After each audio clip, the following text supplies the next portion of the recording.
Hello there, in this video I will be discussing the ChromeOS Linux development environment updates that are in progress. This is a Media Blitz format that will allow me to share topics faster and keep pace with frequently updated topics. My channel focuses on adding the power of Linux to your Android, Chromebook, or PC without the need to root or remove your system. Additionally, I cover cross-platform topics. My playlists are available from the homepage on my YouTube channel and are organized by operating system and cross-platform topics. To make it easier to follow along with my videos, I include the full written instructions in the pinned comment. So if you scroll down to the comments of the current video you are watching now, you will see the top pinned comment containing the written instructions. To see the whole comment, click on Read More. Any updates will be noted at the top of the pinned comment. Note that you can copy and paste the notes into a text file like I have here with the mousepad text editor.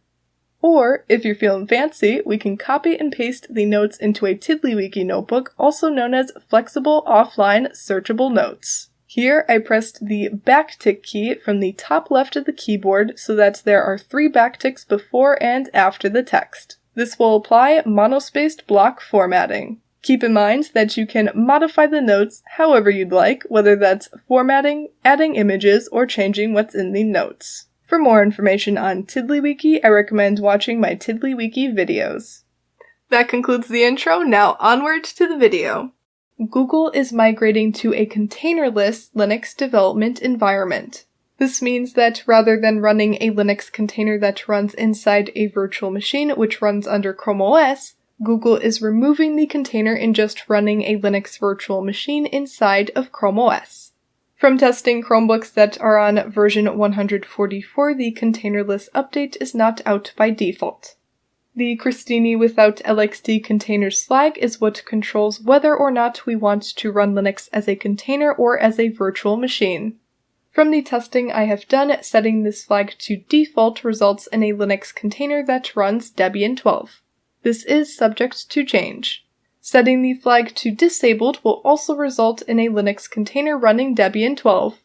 Enabling the flag, on the other hand, will provide a Linux virtual machine with Debian 13 as demonstrated in my most recent Kali install video. Note that from the testing I have done, the only way I was able to install Linux on an ARM-based device was by setting this flag to disabled. The install also took about 30 minutes to install on an 8-core ARM-based system, which normally takes less than 10 minutes. This is also subject to change. Now I will show how we can set the Christini without LXD containers flag. Note that if you already have Linux running on your Chromebook, it needs to be removed first before setting the flag. To get to the Christini without LXD containers flag, we can open the ChromeOS Chrome browser, and then go to chrome://flags. In the window that comes up, we can search for containerless.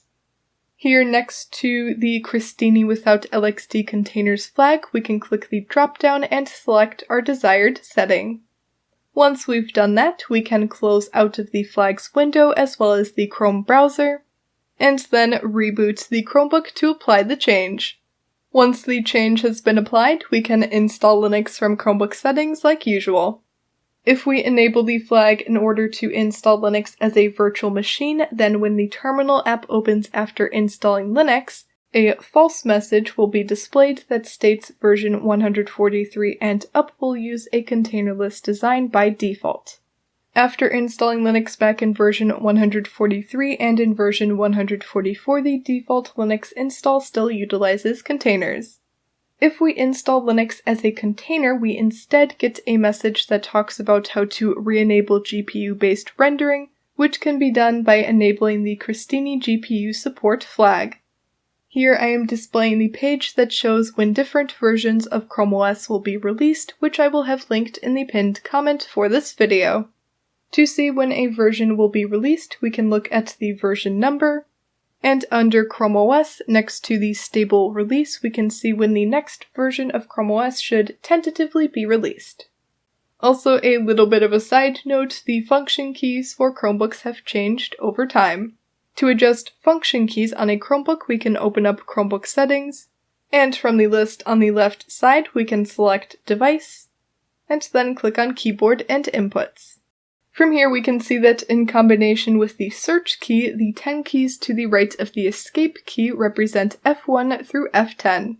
If we want to just be able to press the top row keys to use them as function keys, then we can enable Treat Top Row Keys as function keys.